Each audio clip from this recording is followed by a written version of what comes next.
Hell or High Rollers is an adventure set in D&D Hell, so will almost certainly contain adult content. Enjoy! What the... Mage Hand, where did you get those pants? Don't you shrug at me, Mage Hand. Come on, fess up.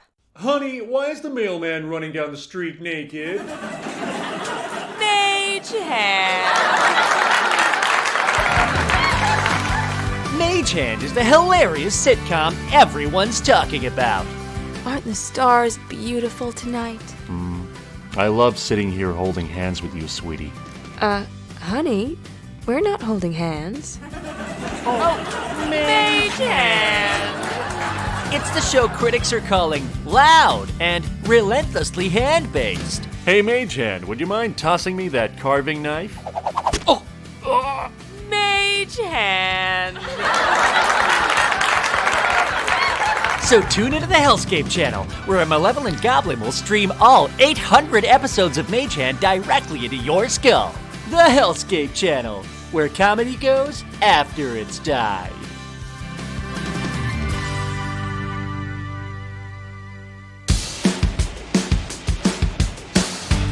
Hello, people of the world, and welcome to Hell or High Roller! Yes, we are back after a small Christmas break. I am Dave Hearn, I am your GM, and I'm very excited for this next episode. So let's go around and introduce ourselves. We're going to go around in a different order today. Well, I'm Adam Megiddo, and I play the role of Eric Sanguinious, the human necromancer who used to live alone in the high-vis tower on the Rodney Marsh. And as we know, he was working on some incredible invention or discovery. It was on the brink of a discovery when he died and was brought to hell. This discovery should be something of great significance. We don't know what it is yet.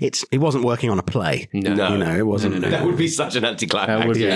I think He's discovered a play from his own mind. He's discovered one of his own plays that he's forgotten about. But no, there was a lot of work done on those plays. Glengarry Glen Zombie, as we know. Mm-hmm. Much Ado About Zombie, The Cherry Zombie.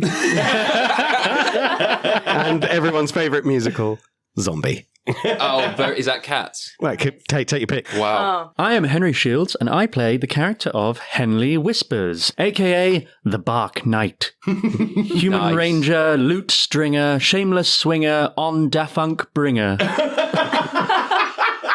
The what? On the funk bring in the funk. Yeah, he's the bringer of defunk. Someone else brings in the noise. I love how you're just sat there in like a lovely white knit jumper. Like, I bring the funk. Henley brings defunk. True. And who knows who brings the noise, but to be found in a later episode. We'll look for the noise, yeah. Keep an eye out for the noise. A little interesting thing about Henley that I thought I'd mention this week is that his spirit animal is himself. Oh, my days. Because we're all animals. He's awful. Yeah, and, if we're all animals and he had to pick one to be his spirit animal, he might as well pick the best one. Which is himself. Yep. So not even like the human race. Like it is. Oh no, he's done some shamanic out of body experience stuff. He's done some like transcendental meditation, and he goes into a trance and he's guided through the spirit world just by another version of him. He's just like, hi Henley. So there's a spirit version of Henley, there's Henley, and then there's Henley in a portrait. Yeah. Wow. Do you think that the Henley portrait has its own Henley portrait? Probably it has its own spirit Henley portrait. Wow. I feel like I'm setting of Henley. Yeah, I feel like I'm setting myself up for a really difficult improv scene at some point, which I really don't want to do. It's going to put you in some horrible dream dimension and make you improvise with yourself for an hour. But he's going to... Thing is, Henley would love that. Yeah, that is true. But Henry Shields would not love that. No.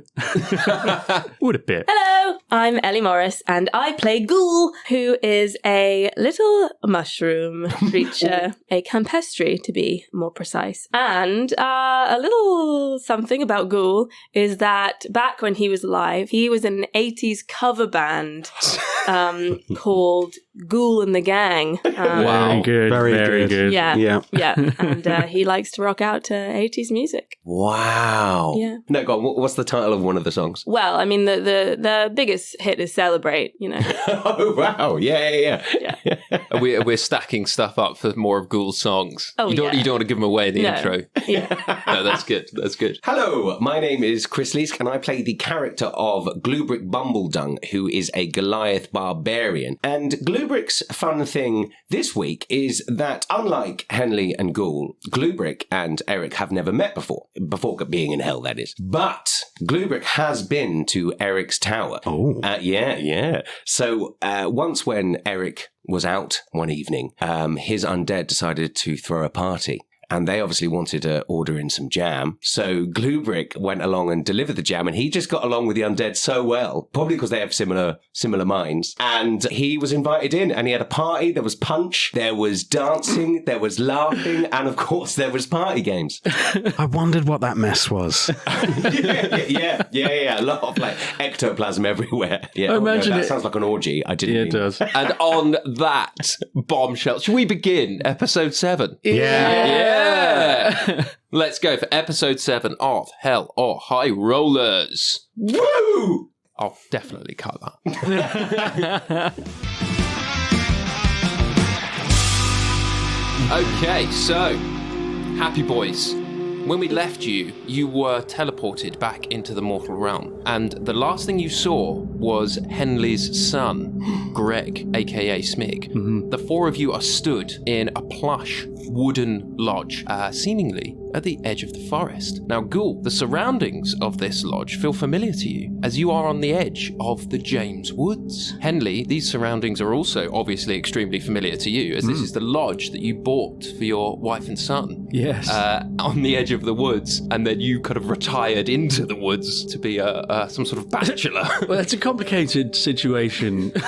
I think that it was more like a separation, and he had to put them somewhere. He had to buy a house for them because they insisted. Sort of like an alimony kind of Yeah, thing. but he did the right thing. He didn't want to. Was it like begrudgingly? I think he wanted to stay together. I think Sylvie left him. Oh, fine. Oh, We'll find out, but I want to know why she left you. We'll find out. I Yeah. can think of we a thousand know. reasons. We know. Why would you leave this guy? Because I think if you were to date Henley, you'd be dating like 3 people. You'd be two people, sorry. You'd be dating Henley and then Henley's Spirit ego. guide? Spirit guide. You've multiple Henrys. You're dating him, you're dating his ego, his spirit guide, his various enchanted portraits of himself.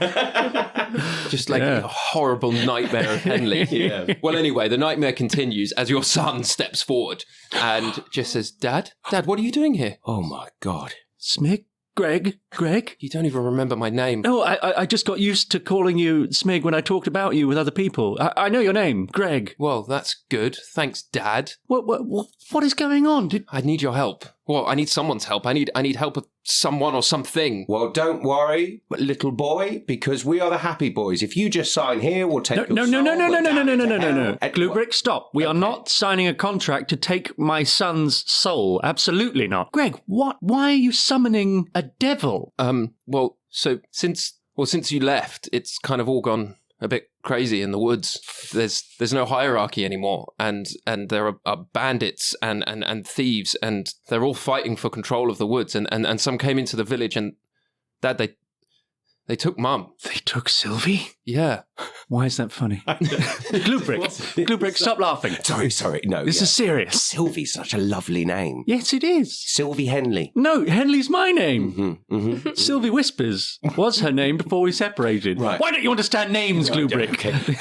So because of Henley let you down, you now the woods is bad. Well, yeah. I mean, that's a very simple way of putting it. I But think it's a very unfair way of putting it. I didn't let them down. I got killed, all right? Look, we're not questioning your very bad parenting or anything. Okay, so but you did just leave them. Where is Dad, this I know- sass coming from? I don't GlueBrick? really know this man, but he's not wrong. Like you weren't a good father. Look, okay, I'm not going to get into this now. Look, Ghoul. It's popping off. Do you have a rebuttal?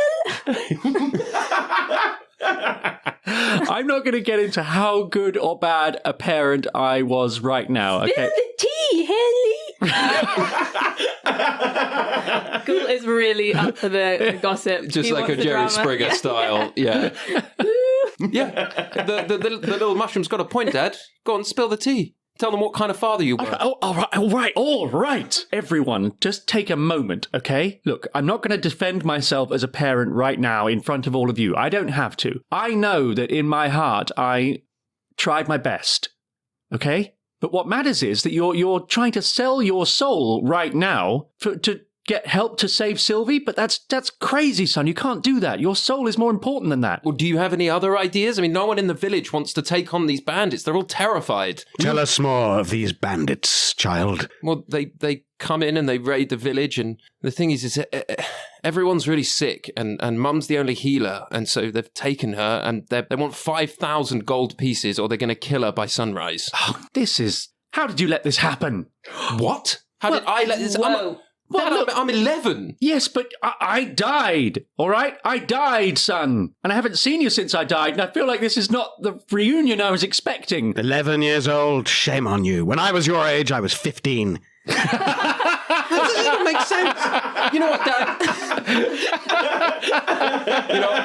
Maybe you're right. Maybe this was a mistake. Why don't you just fuck off back to hell? Watch Take your language, young contract. man. No, I won't watch my language because you can't do anything, Dad. You were never here. You can't tell me what to do now that you're just here and suddenly you want to be a father. Look, He's got a point. Ghoul, stay out of this. I died. Someone has to step up. You should have stepped up and defended your mother. I tried. There's a full band of adult bandits with arrows and swords, and also they've nobody's ever seen it, but they're meant to have this crazy powerful beast.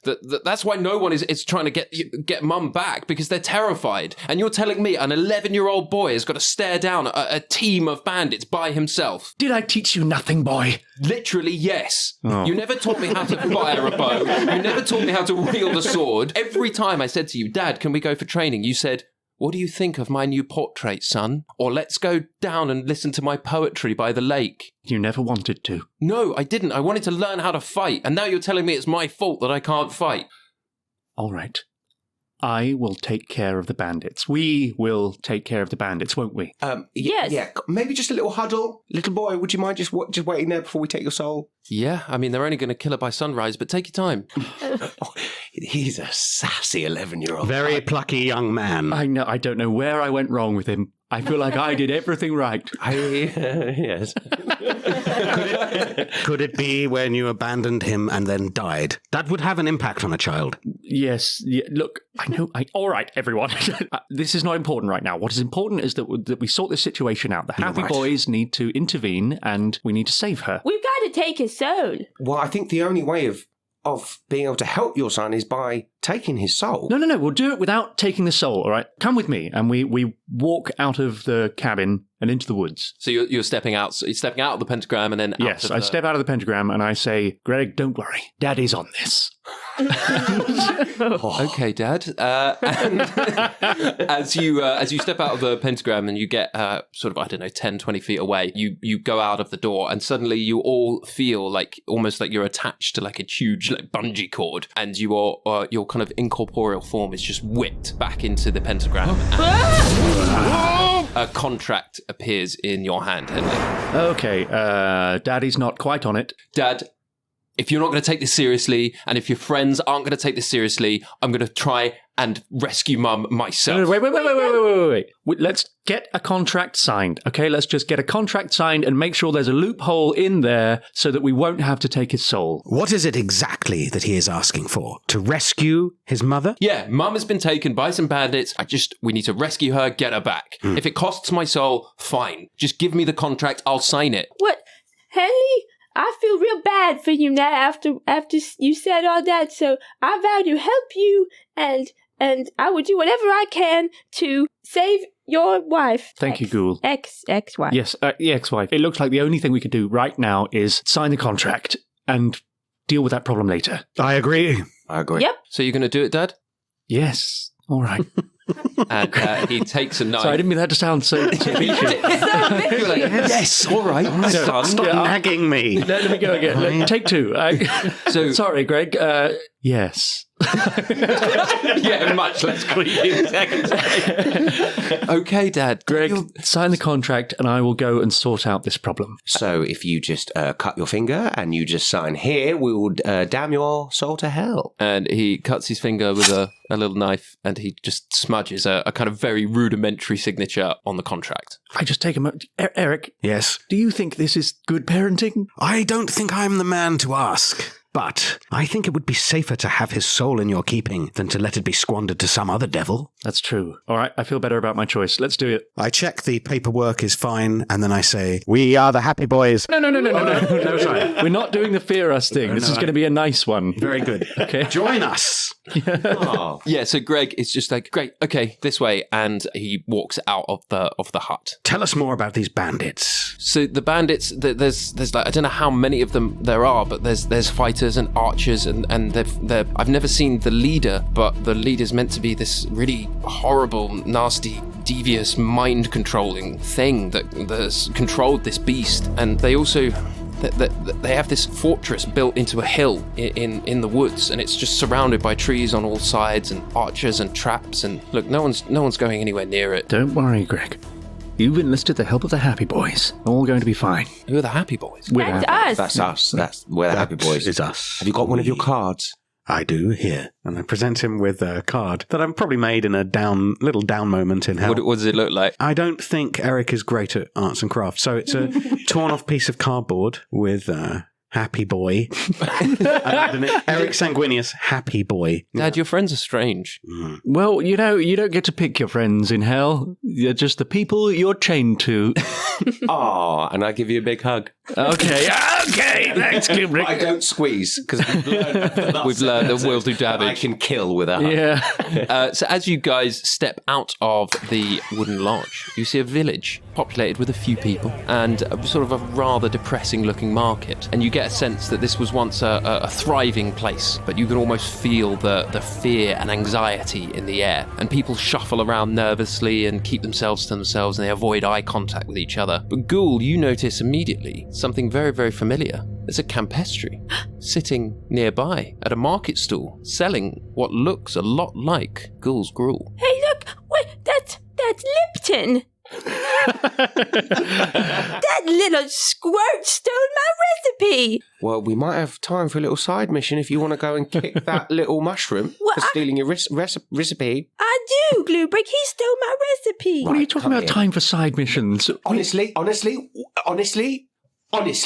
and I just pick up Ghoul, put him on my shoulder, and I go, "Come with me, Ghoul." And I stomp over. As you guys approach this market store, as you approach Lipton, you see that the label on the little jars that is being sold actually reads "Fun Gus's Pus," but it looks identical to Ghoul's gruel. My God. As Lipton spots you, it sort of squeals and begins to quickly pack away the stall and starts to move away from you. What? I saw you! Oh, hey! You bet you're surprised to see me, aren't you, Lipton? Yeah, Ghoul.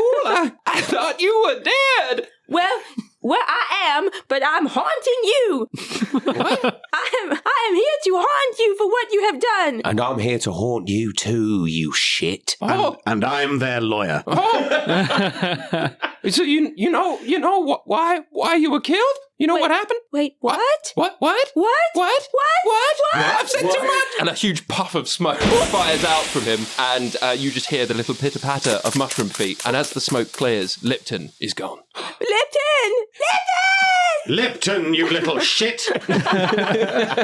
Did that mushroom say he knew why you were killed? What is happening right now? Was I killed? Well, you died. But I thought that was an accident.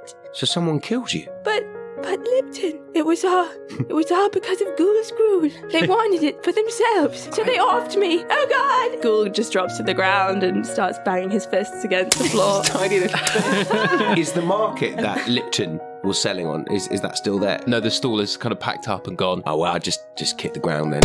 Great.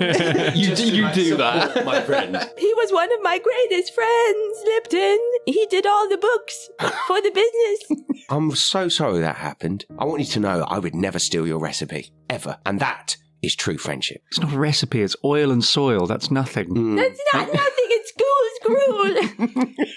And you bought it. I did buy it. You told me that was face cream. And it is whatever you want it to be. Ghoul, it appears there is nothing more that we can do here. Are you ready to pick up the broken pieces of your afterlife and move on? When you put it like that, yes, I am. But if I was killed, then I feel really, really bad about that. We all have revenge in our sights. Mm-hmm. Eric would be a good sort of Jerry Springer character, wouldn't he? Hosting his own drama show. Just like goading people into like saying more intense things. We should see that. So Greg has watched all this happen and is sort of like quite frustrated, and he's just like tugs at your. Do you have a cape, Eddie? No, what are you wearing? He's naked. I'm pretty sure I've got nothing. Have you? No, you've got the. Have you still got the curtains? You've got the curtains. Yeah, I've got a towel. Yeah, Greg just sort of tugs at the curtain towel, and it's just like, Dad, and sort of taps. You know, like you would tap a watch, but it's a sundial. Yes, sorry, Greg. I know we should be moving on, but I've learned from experience that it's best to just let these things play out. Sorry, Henley. Sorry, Greg. No, that's okay. Are you okay? Ghosts from the past. Oh, what? That Lipton? I don't think that was a ghost. I think that's a real. No, it's a figure of speech, Greg. I'm sorry, I am 11. Sorry. And I wasn't taught very well. Oh. And he looks to Henley. What are you all looking at me for? Ooh, it's awkward. I had to teach myself. I learned everything that I learned from the streets of the woods. And why was that, Dad? Because my father never taught me anything either. Oh, so you're just going to be as bad as your own father then? That's okay, is it? So when I have a kid, I can be a shit dad as well. Well, that'll be up to you. I don't know. Yeah, it will be up to me. And he starts walking off. God.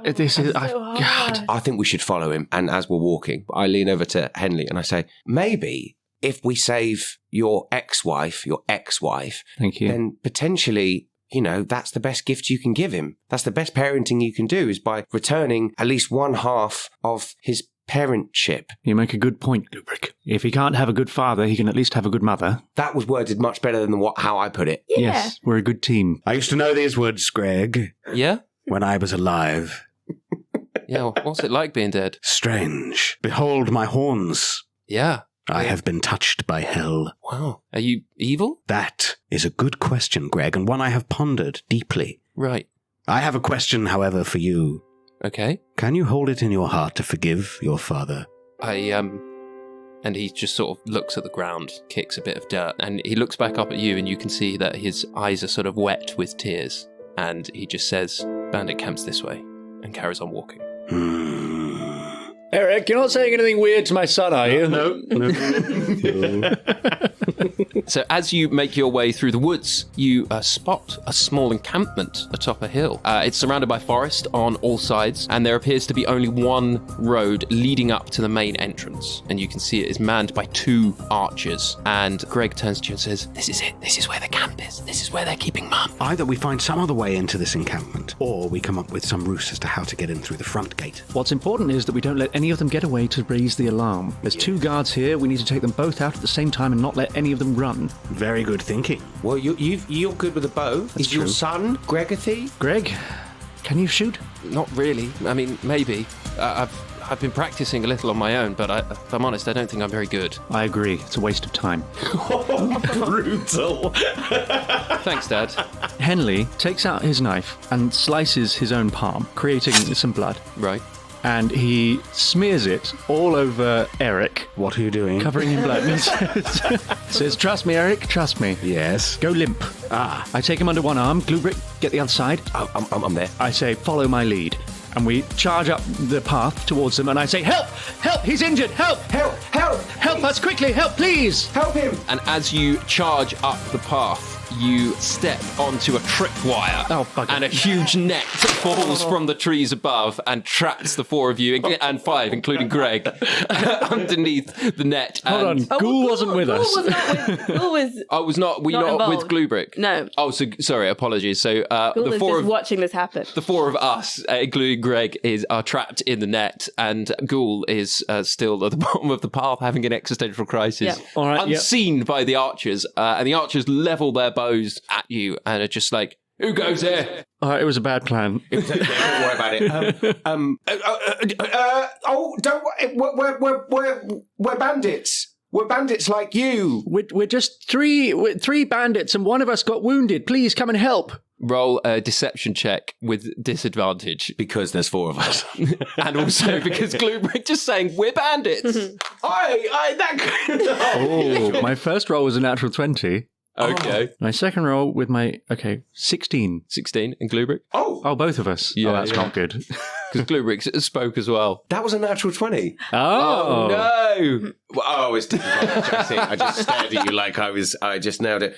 That is a 20. It's not natural. Not a natural 20. But I've done it is very a 20. With disadvantage, we've done pretty well. You've done there. very, very well. So one of the archers lowers their bow and just kind of whispers something to the other one. And it's just like, what happened? What happened? Our companion here, he was attacked by a wolf. Crocodile wolf. A crocodile wolf. A wolfodile. You've heard of them? Yeah. Yeah, one of those. Why Got not? him. Yeah. I require a healer, and I'm willing to pay. One of the archers jumps down and walks over and just picks up the net and just whips it off you guys. Oh, thank you. Thank you. So, could you take us to a healer? I don't know if you have a healer. No, we're not asking this question because we think you have a healer or anything. That would just be a coincidence if you did happen to have a healer. Very good, GlueBrick. Very good. And one of the archers, the one that's down with you, just looks up to the one still on the wall and just says, in quite a sarcastic tone, just like, they're looking for a healer. And he just goes, right. And he looses an arrow at GlueBrick. Oh, whoa! And what is your armor class? It is, it's 16, right? 16. Yeah, it hits. What? And it does 5 damage to you. And the other archer starts sprinting back towards the walls. Okay, so yeah, Ghoul is watching all of this in horror. He's kind of been snapped awake from his reverie, and he needs to do something. He needs to act. And so he sees, he's kind of crept around closer. He sees the guard that's kind of running away, and he casts Entangle. Nice. Oh, nice. Talk me through how Entangle works. So some vines sprout from a point within range, and they just make the terrain very difficult. They kind of grasp at the legs of the person that's there. Great, so you cast Entangle, and these vines burst from the earth and grab our running bandit, and it's a strength saving throw for him, which he fails. So he is grabbed. He is and he is grabbed by these vines, and he's pulled to the ground. And now Henley and Eric, bear in mind you also have Greg with you as well. You may react. Henley pushes Greg immediately out of the way. Just go, get out of the way! And then draws his bow and takes a shot. His compliment bow. Nice. And takes a shot. Great. Roll me an attack roll. That's an attack of 16. Great, that hits. And roll a d10 for the compliment. It's a 5. You haven't put on weight. Everyone's eyes have got thinner. As you loose your arrow towards the bandit, you see, like, Greg is just so confused about where this voice has come from, and your arrow thuds into the bandit's chest. And roll damage for me. 10. And it knocks him clean off the palisade, and he falls to the floor, dead. Yes! Whoa. Good work, Dad. And he just starts running in through the doors. Greg, wait!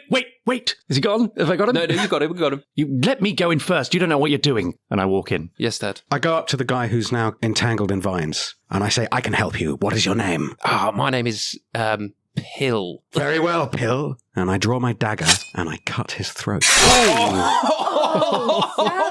He's killing someone. This is his first murder. And then I cast Disguise Self, so that I look exactly like Pill. Nice. Wow. Yeah. Eric, you just killed that man after he was surrendering, I think. Yes, what of it? Or should you not call me Pill? Right, we've got to get up there, and I've got to get the body of the other one out of the way. I'm just going to say, yeah, that happens. You do that, and Greg is horrified. We all are. He just looks to you, Henley, and it's just like, Dad, let's just get Mum, okay? Yes, it's fine. Let's get rid of these bodies. Help Daddy drag this body into the bushes. And yeah, he grabs the feet, and you drag the body of the archer that you just killed into the bushes. As you guys are doing all that, I'm getting up, having had an arrow, and I'm pulling it out of my hip. Great. I'm pulling it out of my hip. And there's this slight moment when I don't know who can see this. Maybe Ghoul's the only person who could potentially see it. There's a slight moment where I suddenly feel like my skin is bubbling, full of anger, and my eyes slightly go red, and then it stops, and I shake my head, and I'm like, oh, well, I don't know what that was. And I just follow the guys. In the words of Ghoul. Ooh. Well done, Ghoul. Nice entangling there. Yeah, no problem, buddy. Good work. You see, I can encourage people. Just not your own son. Oh, shut up, Greg. You literally pushed me and said, get out of the way. Well, I'll give you encouragement when you do something good, all right? You see what a terrible father he is? Well, I feel like $1 million. Eric, why don't you lead the way? Yeah. Why doesn't Pill lead the way? Very good. In character. Very good. This is so good. So as you move into the mouth of the encampment, you can see that this hideout has been carved into the hill itself. Huge tree roots have been cut to create room, and massive chunks of rock have been carved away to make a room for a series of rooms and tunnels within this hill. But there's something that's sort of out of place. Some parts of the floor and the walls seem to be made up of chunks of solid ice. And as you step through a huge sort of open metal door, you enter a stone room that is lit by a few glowing ice crystals. And at the far end of the room is a carved stone statue of a court jester. And it remains in place, but it springs to life. And you hear the following. Riddle me ree, riddle me roo. I got a crazy conundrum for you. You think it's good, you think it's fine. It's outrageous riddle time. Oh, God. The metal door slams shut behind you, and this kind of crazy good stone jester is now... you're in this empty room with this crazy stone jester. My God. Who's got some riddles for you. Something tells me we are in for a very confusing time. And the stone jester says... When set loose, I fly away. Never so cursed as when I go astray. Mr. Jester, could you say it again, please? When set loose, I fly away. Hair. Nothing happens. When set loose, I fly away. Never so cursed as when I go astray. A soul. Nothing happens. Shit. When set loose, I fly away.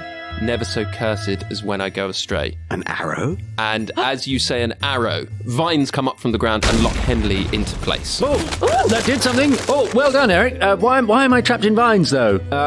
Do we keep going, or... was it good? Did we get it right? Is that why? We got the answer right, but it seems to have encased me in vines. And the voice speaks again. I have no end, and am the ending of all that begins. String. No. That's a thinker. Time. Good. No. I have no end. Yeah. And I am the ending of all that begins. Ooh. Death? As you say death, vines spring up from the ground and lock Eric into place. It seems that the answers have some relevance to each of us. Oh, of course. An arrow. Death. Perhaps the next one will be porridge, mushrooms, and then idiocy. Sweet bird!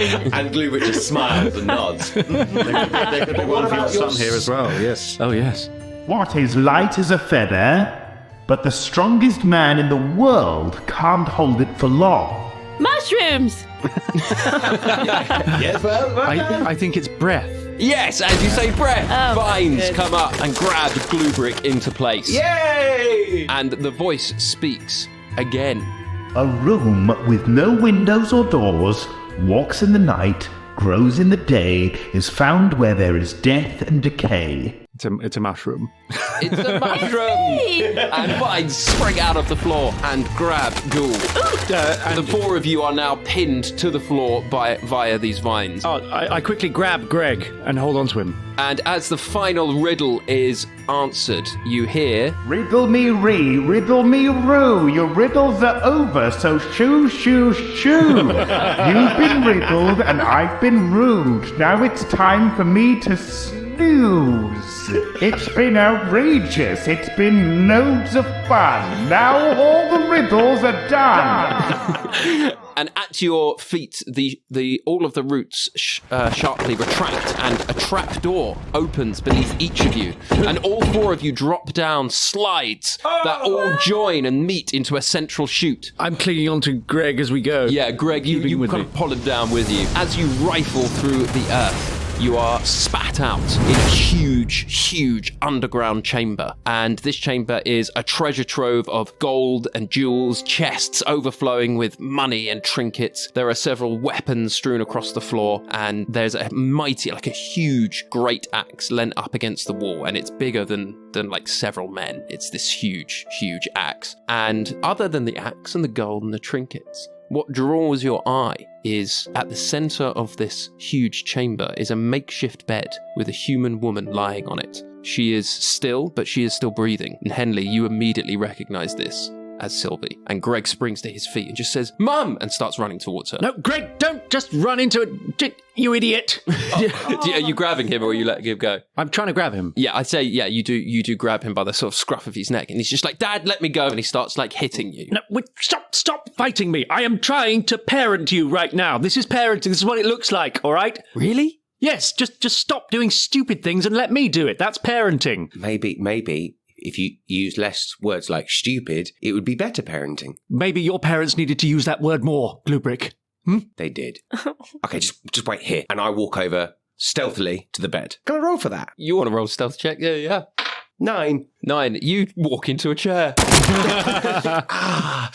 And as you move closer to the bed, you hear a low, rumbling growl, and 2 sets of bright yellow eyes blink open from the shadows. 2 huge wolves, who are their fur is sort of dripping with ice. Oh wow. Prowl out from the darkness and begin to make their way towards GlueBrick. And from behind you all, Ghoul, Henley, and Eric, you hear an almighty scream as from the shadows behind you comes a berserker wielding an axe, and he drives his axe straight into Henley's back, doing a whopping 5 damage. Ooh, that hurt. Oh, right in the back. And the 2 wolves zero in on GlueBrick, and I will allow you all to have a go, have a turn in combat. Also, Greg is panicking. He's fumbling with his arrows. Oh, of course he is. Yeah. Fucking Greg. Okay, so Ghoul is distressed, and he doesn't like this at all, and so he is going to immediately turn to the wolves and cast poison spray. All right, here goes. And yeah, and so loads of spores come out of air. And the wolves have to do a Constitution saving throw, as does GlueBrick. 22. GlueBrick is fine. And the wolves, I'll roll for both of them. They rolled a natural 1. So roll 1d12 of damage. Okay, 6. So you do 6 damage, which is double, and because they rolled a natural 1, so you do 12 damage to the wolves and only 3 damage to GlueBrick. And the wolves are still alive, but they stop dead in their tracks and they are choking. Oh, nice. Guys, would you mind if I went next? Go ahead. So I'm gonna go forwards and be like, little doggies, today's not the day, I'm afraid. So I run over to one of them and I pick them up over my head and I launch it at the other one, trying to do damage to both. Just wolf on wolf violence. Wolf on wolf. Yeah. Okay, so just roll me a straight strength check. 20. Not natural. Okay, so it's going to be opposed to the wolf, and I've got a feeling they get 11. So you pick up one wolf, and they each had 1 hit point left. So I'm going to say that you just smash one wolf into the other wolf, and you just hear, and the wolves are done. The wolves are out of here. Wow. Stupid wolves. Nice. Slightly. I'm aware of how that could have been better. Just you are. Yes. Oh, damn it. We needed a cool one-liner. Henley, Eric. I'm going to cast Chill Touch on the Berserker. Very good. 13. Okay, yeah, your chill touch hits the Berserker. 4 points of necrotic damage. Can't be healed until next round. Very good. And the Berserker is hit by your horrible, icy skeletal hand. And it is now Henley. How's the Berserker looking? The Berserker is looking okay. He could take a couple more hits, I think. He's pretty frenzied. Oh, okay. Well, I'm gonna try and dodge around behind him if he's distracted by Eric. Yeah. For the purposes of a joke. Sure. I encourage this, please. And I'm going to shoot an arrow right into him. Okay. Do you get disadvantage if you're too close, though? Yeah, I need to move away. So you're gonna duck. Oh, is he within? He's within close range. Because he's just smashed you with an axe. Yes, that's true. Yeah, so you can run away, but he'll get an opportunity attack. He'll get to attack you I'm gonna let him attack me. Okay, so I'm gonna just run out of range, not disengaging, just taking a hit. And he, oh my god! So he rolls a natural one, and he takes the axe and he swings and he just lets go of it and just fires across the. Oh, can I try and catch it in midair? Because it will be great. 100%. Roll me an acrobatics check. Okay. Natural 20. Whoa! Okay, great. So Henley disengages. The berserker swings wildly, releases his axe, and in mid-air, we just see like the camera zooms into just your hand catching the axe, and it sort of pans down Henley's face. Yeah, and I'm going to swing the axe straight back into him. Are you gonna? I want to do it all in one move. I jump and catch the axe, spin around because I got a natural 20. I'm going to say I did this. Yeah. Grab the axe in the air. Use the momentum of the axe to do a sort of backflip, land, and slice him. Okay, so roll me a ranged attacker roll and an acrobatics check. Yeah, you're going to mess it up now. No, I'm going to do it. It's going to be amazing. My attack is 19. 19, yep, that hits. Yeah, and then another acrobatics roll? Just to see about how the backflip works. Yeah, 15. 15. Yeah, you do a pretty good backflip. Yeah. And so roll me a D8 of damage, and you can add your dexterity modifier to it. That's an 8. Wow. 8 plus. Well today. It's because your son's there. Showing off. Show off. Yeah. And my dexterity modifier is +4, so 12. You do 12 damage, and it thuds into the berserker, and there is a knife stuck out of his chest. He's still standing. And I say, he's still there. Right back, Axia. Nice. And it is now Greg's turn. Inspiration is that? No, it wasn't. Yeah. Oh, well, good luck, Greg. That was a good one. Why are you guys all so down on Greg, man? He's an 11-year-old kid. Oh, no. I'm You're just picking up on the vibe. This is Dave now. He can't hold a bow. What's he going to do? He's never been taught how to fire a bow. No, you're right. So as this happens, I kind of walk over and I'm like, you've got this, son. You calling him son?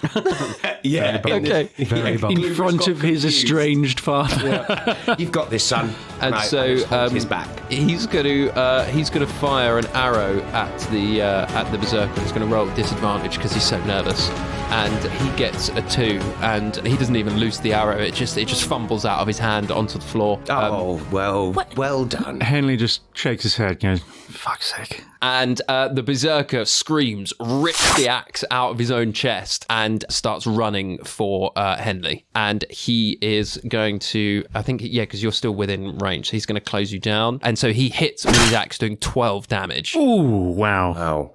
How much? I have 3 health left. Wow. Okay.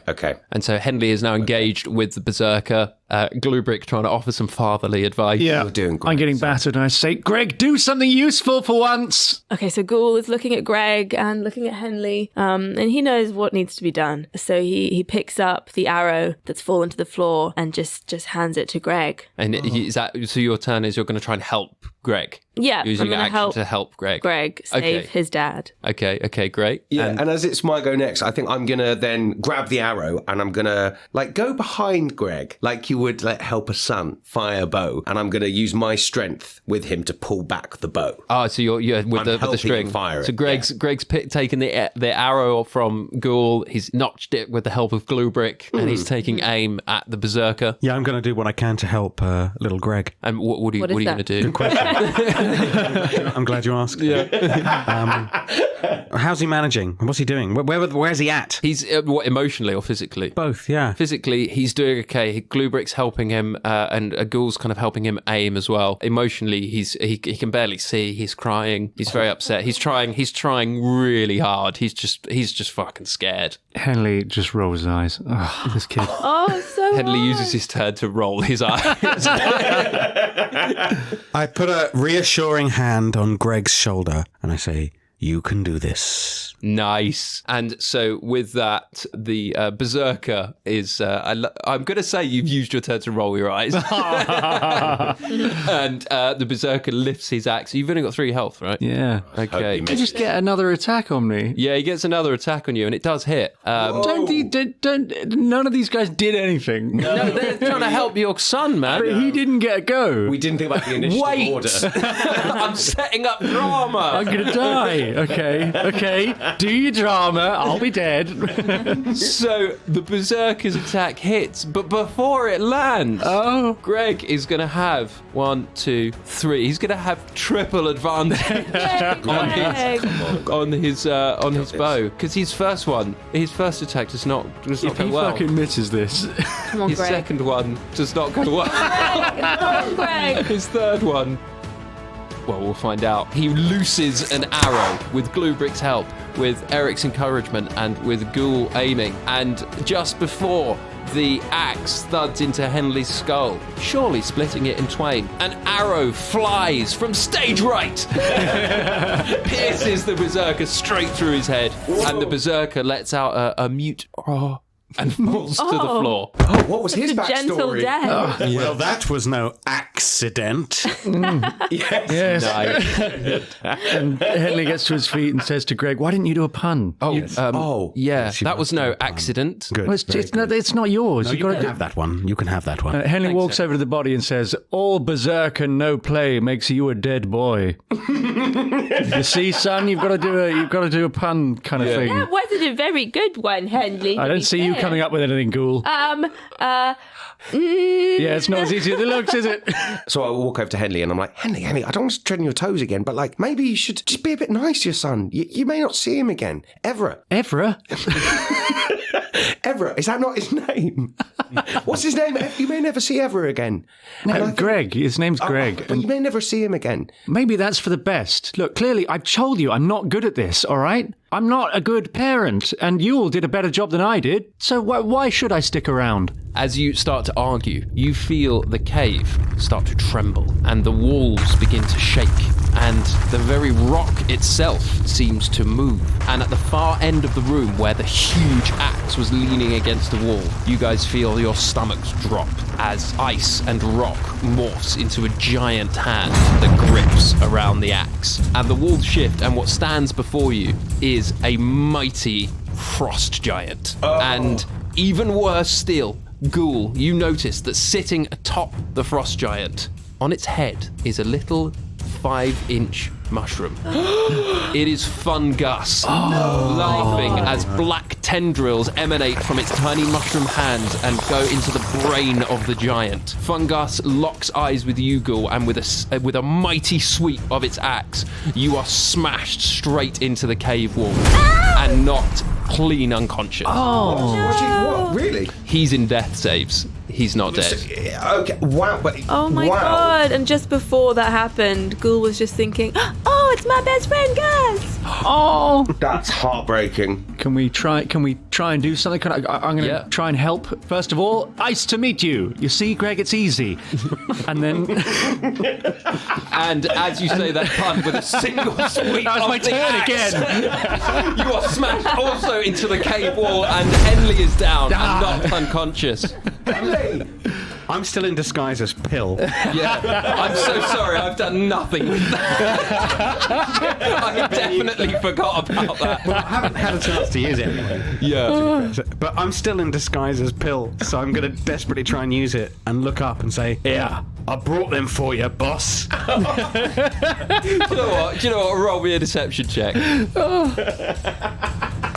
11. He's not a good actor. No. He's the other side. He's a nervous writer-director, isn't he? Yeah. He's not a good actor. And with a mighty sweep of his axe, Eric is knocked aside, and you two are knocked unconscious. Oh, God. What? And Greg is just stood there, trembling, crying, not knowing what to grab do. Greg and put him behind me, so I'm standing between. I'm standing between him and this monster. Great. So, GlueBrick, seeing your friends down and the party broken, the frost giant, even though you've stood in front of Greg, the frost giant turns its gaze to the young boy, and inside you feel a darkness begin to bubble and boil, and your muscles tense and your eyes darken, and as the giant looks at the young boy, you see Fungus commands it to rain down a shattering blow on this young child, and the blade whistles through the air, and everyone, even though let's say you can kind of still through blurred vision still kind of hear and see what's happening, you hear this earth trembling roar emanate throughout the cave,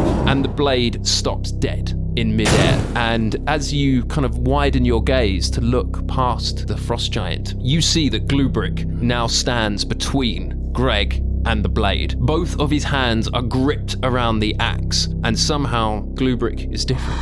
He seems more feral and more powerful. And this is the first time we're going to see GlueBrick Bumbledung going into a barbarian rage. Yes. My days. Okay, yeah. We've kind of home-brewed it and buffed him up a bit. I'm not going to go through everything, but as we kind of get to it, we'll kind of explain what it is. Okay. But to start with, your strength is doubled. So you now have a +10 to your strength. Powerful, silly man. Okay. Great. So can I have a reaction? So, well, my reaction was stopping the blade, right? Yeah. Now I'm in rage. Can I have an action? Yeah. It's your turn. So I'm straight away just going to punch him in the chest. He's just going totally unarmed. Totally unarmed. Yeah. Because I think it's just kind of like a reaction to grabbing, and I'm punching him to just try and push him away from me, if that makes sense. So that is attack roll, right? Yep. Yeah. That's 21. 21. Rolling very well today. You are rolling very well. That's 21, and it'll be an unarmed strike. So an unarmed strike, we are going with, so it's +5 to damage. Well, that should be +10 because your strength is +10. Wow. So that is 16. Yeah, and so you just thud a fist into the frost giant's chest, and the frost giant is okay, but it's knocked back, and it swings its great axe at you. And another thing of the barbarian rage is that all melee damage is halved. So it does hit you with its axe, but it hits you for a mere 7 damage, as if the axe is glanced off of your mighty Goliath skin. So with GlueBrick now enraged and fighting Hulk style the frost giant, we come to Ghoul, Henley, and Eric. Now, traditionally in D&D, when you're in death saves, you're unconscious and you roll a d20. You have to succeed or fail on your death save. So a 1 to 10 is a fail, and a 11 to 20 is a succeed. Succeed? Success. Yes, it's success. a That's Is a great is a success.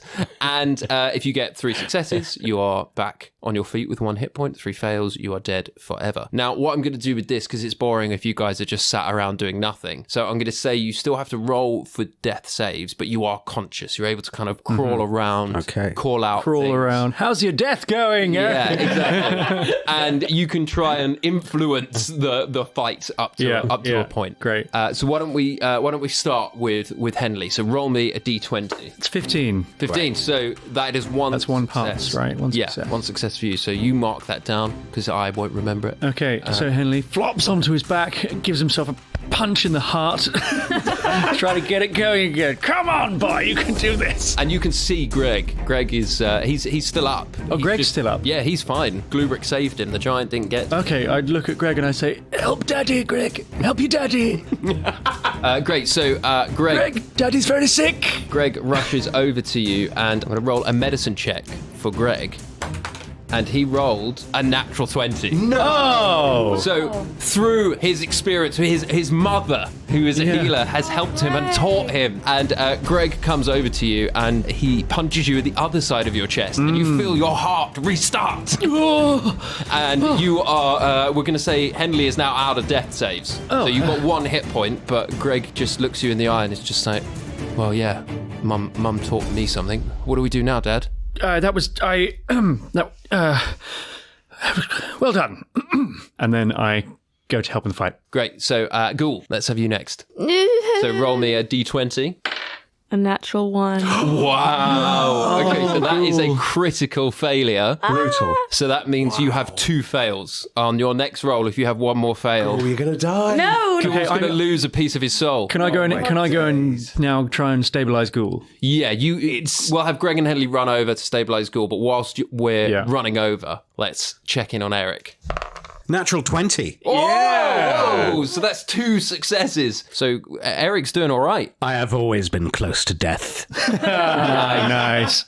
Does Eric want to do anything from his sort of prone position? Yeah, daily crossword. He's going to do a crossword. No, I'm going to... I will also go over to help Ghoul. Yeah, great. So we'll crawling. say, Henley up on it, springs to his feet with his son, runs over to Ghoul. Eric crawling sort of 10, 15 feet behind. What's Eric saying as he's crawling towards Ghoul? Stay in character. He's still Pill. Still Phil. Right, great. So he's going to run over and attack us. So we all arrive over. Greg is going to try some medicine on Ghoul, another medicine check, unless Henley wants to do I'm something. going to cast Cure Wounds. Oh, because you're a ranger, you've got spells. I have very few spells, but this is one of them. I lay my hands on the tiny mushroom, and you have 4 hit points now. You come back to life with 4 hit points. Oh, thank God. Okay, so Ghoul stirs, his eyelids kind of flutter, and he goes, I would like to thank for this great award my... What happened? Ghoul, we're in a fight. Oh, what?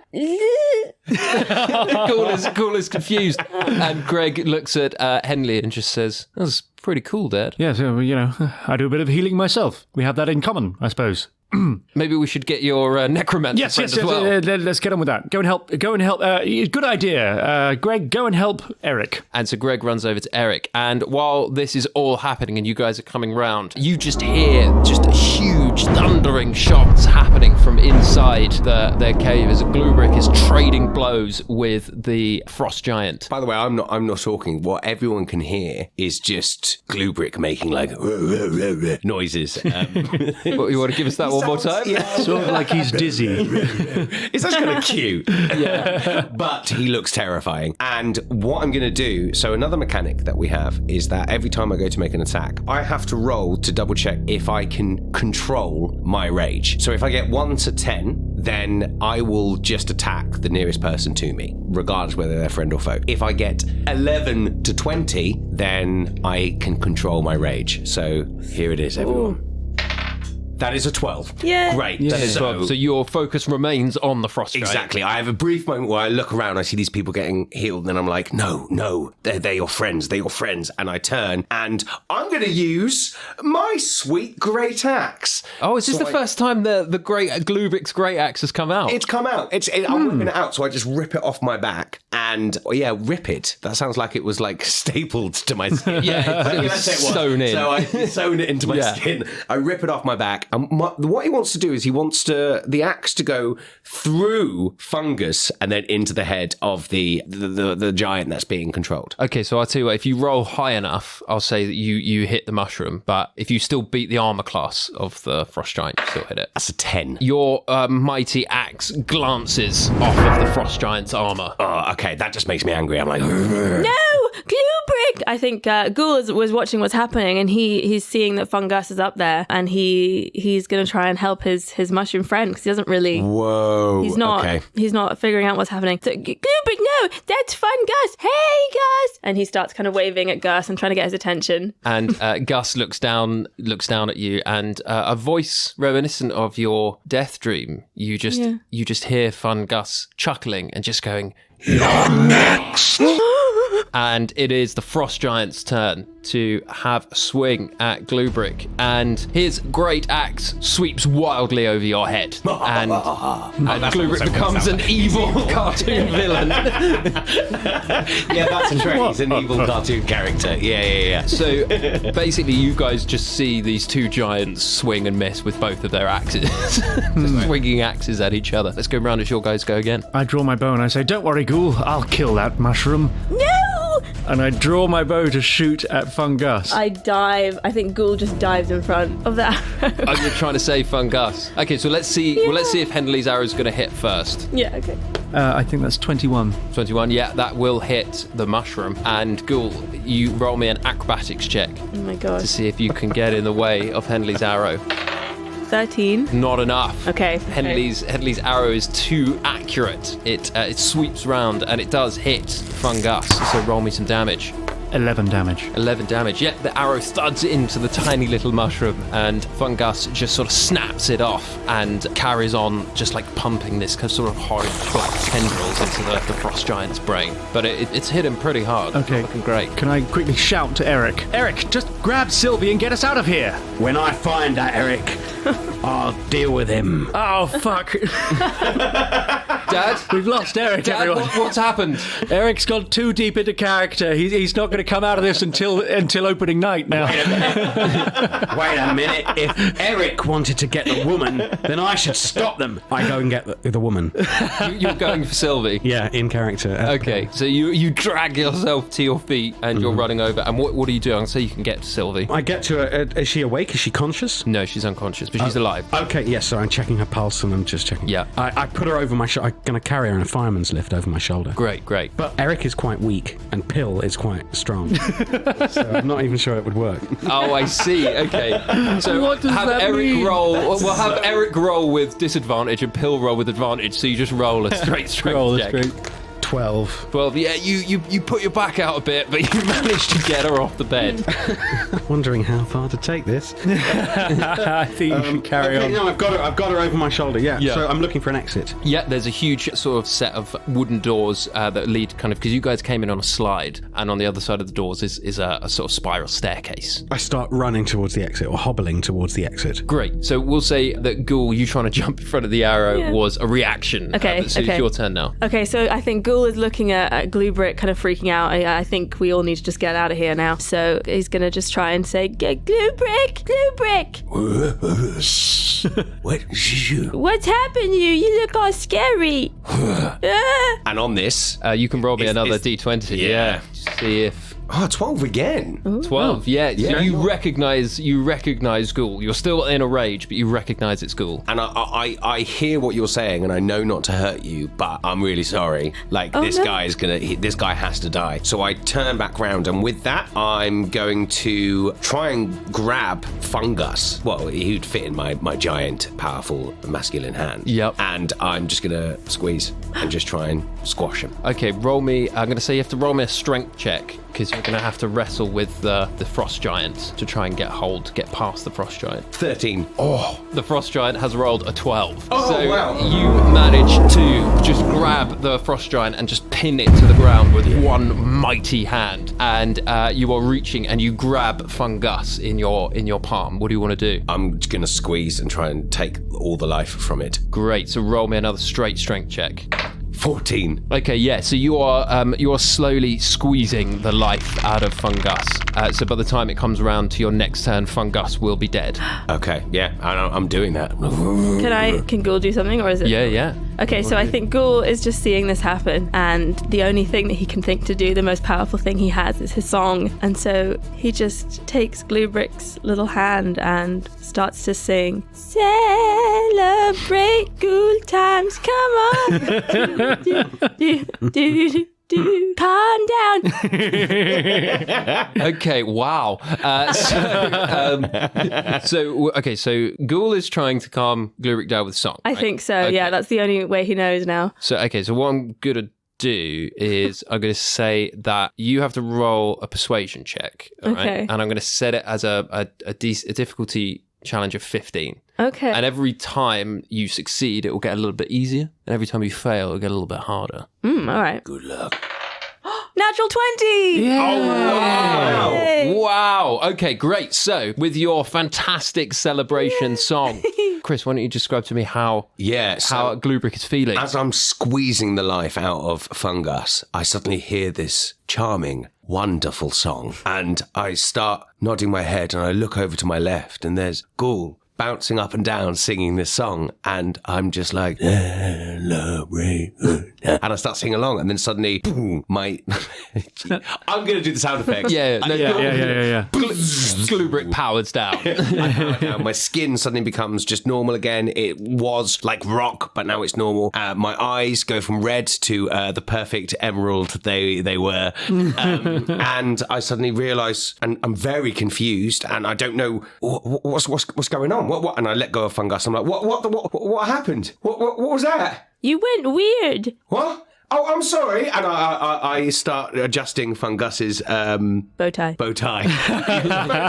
little bow tie. I'm like, oh, sorry, you fell over. And I help pick them up. So Henley's, by this point, run to the door with Greg. He's pushed Greg in front of him and he's running after Eric. And is there like a lantern around or some kind of source of flame that I can see? Yeah. There's like a little lamp. Yeah, I've got a flask of oil. So I'm going to spray that around and say, come on, everyone, get out of here! Okay.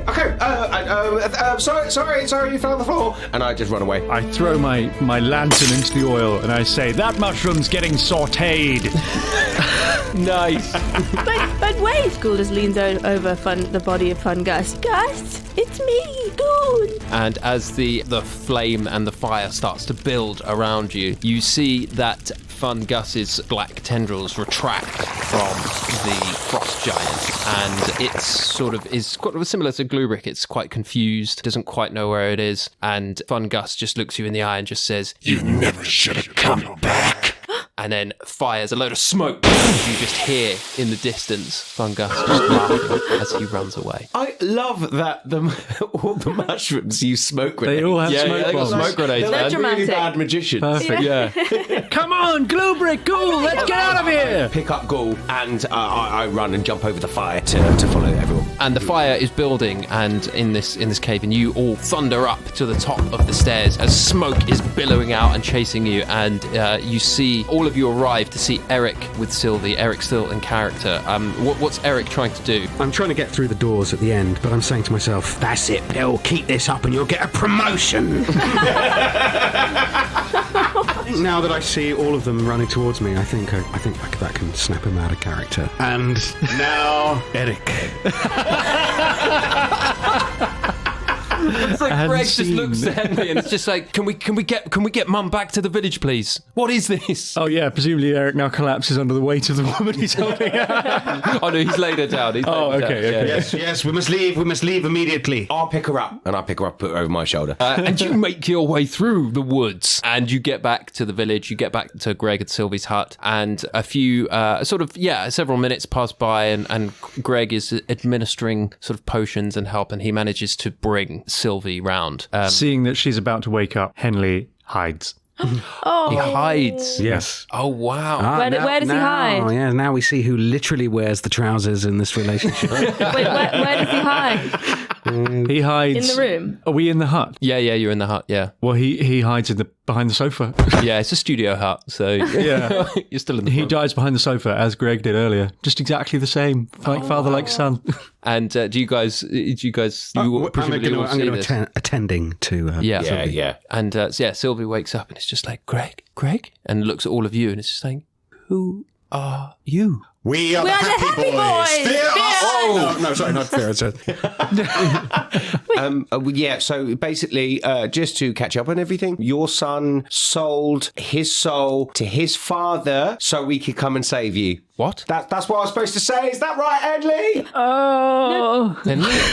I think there is somebody who you need to see. And then Ghoul tries and completely fails to push the sofa and reveal Henley. He just Move strains. that bus. He really tries to reveal it and just makes a really big effort and then just goes and collapses in a heap. Oh no. A little help here. Yep, sorry. And I just literally pick up the whole sofa and throw it out the window. Oh, Henley is just crouched behind like a cat, just wearing only his towel, crouched in a very vulnerable position. Oh, hello, Sylvie. 'Tis I, returned from the grave. Are you alive? No, I'm actually... It's quite a long story, but I'm currently trying to make my way out of hell, and you see Greg here, he summoned me, and I agreed to help him, and I did that, so now my work here is done, and that's all the information. I don't believe you. Your Happy Boy's already told me. He told me that you took Greg's soul. It was the only way to save you. I had to make a decision in the moment, and look, you weren't here. I'm not very good at making the decisions. I never was. So now, yes, I will have Greg's soul in hell with me. You sacrificed our son's soul to save my life. I'm going to make it up to him, though. I'm going to make it up to both of you, because I'm going to escape from hell and bring his soul with me. and she beckons you closer. Yes. Come closer, closer. Yes. And she whispers in your ear, I hate you. And as she says, I hate you, the contract appears in your hand, and underneath it just says, complete. And the pentagram on the floor starts glowing, and you can all feel yourselves dragged back towards the pentagram. And I'm going to give Henley time to say one thing before you are zipped back to hell. I need to think of something good. Something good! And you see your son reach out to try and grab your hand, and he looks sad that you're going. And you see him lean in and hug Sylvie. You guys are dragged back through the pentagram and back into the second layer of hell, and you arrive outside the fields in Dis. Well, I think, Ghoul's looking at Henley. Yeah, we're all looking at Henley. Henley, in your hand appears a soul coin with an image of your son imprinted on it. Fret not, good Henley Whispers. If we get out of here, all will be well. Your son's soul shall be free, and you shall be reunited with the woman who hates you. And Hooch comes over, and he's just like, wow, that's a fucking contract, guys. That's a good one. Let me see that coin. Whoa, that's a nice coin. That's worth 10,000 shards. whoa. Oh, wow. Who'd you get? You get an angel soul? What the hell is that? No, it's the soul of my innocent son. Whoa, you took your own son's soul. I know. Not good, right? There were circumstances that you don't understand, all right? In He context. had to save the woman who doesn't love him and never will. Stop making it sound worse. Man, this guy's sad. I mean, to be honest, he's none of my business. You want to take your son's soul, you take your soul. But you got yourself 10,000 shards. It's pretty cool. But we're not going to use his shards to buy things, all right? But what can we buy? A lot of trousers. No pair of trousers is worth tearing apart my son's soul. If I'm honest with you, the way you treated your son... You don't understand, all right? I care about him. He's my son, and I love him. He's trapped by toxic masculinity, GlueBrick. Yeah. How does a mushroom know about this? I know a lot of things. I listen. What can we do with 10,000 shards, then? These guys are not wrong. You can buy a lot of pants, What? armor, weapons. There's one thing we've never asked, probably quite important. We assume you have to use these coins to get through the portal, right? Oh, there's a pretty big assumption, and you know what? You'd be right. Okay, yeah. Okay, so how many coins do we need for that? Well, this one you got right here, that'll do it. We've done it! We've done it! Okay, so do we give the coin to you? You can give the coin to me if you want. No, GlueBrick, no. I'm keeping this coin with me, and I'm getting it out of hell. We will get out of hell. This isn't a question anymore that we have to. It's not a matter of if. No. It's a matter of who. And where. What? No, it's a matter of when. We will get out of hell. When we get out of hell, yes. Eric, what has happened to you? I feel like you... The part of me will always be a bandit named Pill. And Pill is not good at critical thinking. Difficult times. But no, you are right. We cannot give up your son. No. Of course not. I have to be honest with you all. I was ready to give up. I was thinking perhaps I belonged in hell. After everything that stupid owl said to me, I was thinking maybe you should go on without me and I should just remain here and be tortured because that's what I deserve. But not anymore.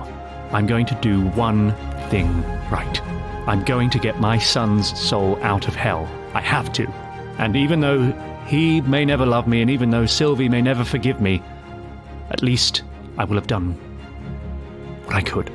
I'll look after you if you look after me. Thanks, GlueBrick. Ditto. I go up to Henley and I put my hand out and say, let me see your son. I take the coin from his hand and I look at the sun. I cast Thunder Wave on everyone. I run. What? Oh my days!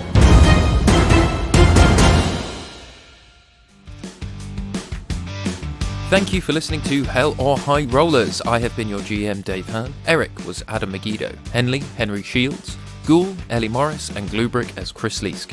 The Mage Hand sitcom at the top of the episode was written and performed by the wonderful Henry Shields and Ellie Morris. And as usual, a huge shout out to our Patreon supporters, legends like Roland Coombe, Lily Joyce, Leonard Mediso Jr., Katie, Scott Hardy, Kat Mokrainski, Daniel Morrison, Ellie Andrews, Nathaniel Gray, Ari Lovett.